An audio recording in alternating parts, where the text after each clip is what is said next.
So all these types are primitive types. Now what is reference type?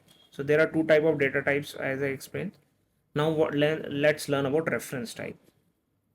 So we learned how to create a class in Java. So any class that we create is a reference data type.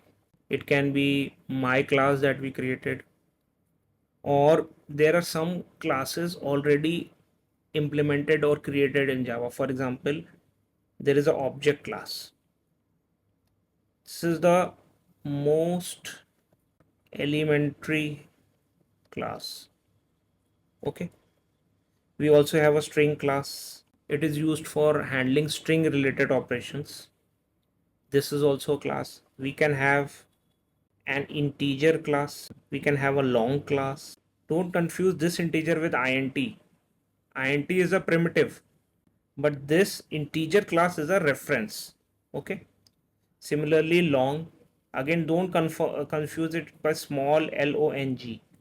That is a primitive, but this long with the capital is a class, so is a reference.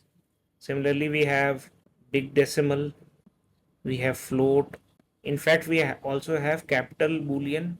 All these are reference types. So earlier we learned about primitive types, and these are the second type of reference, which is reference type. So any class you create can be used for holding data as well, as primitives are used for holding data. For example, integer, character, you're holding some data into them. Similarly, you can use your own classes to hold data as well. And when you do so, then these are called reference types. So for example, we created my class. So that is also a reference. Suppose we create student, we create teacher.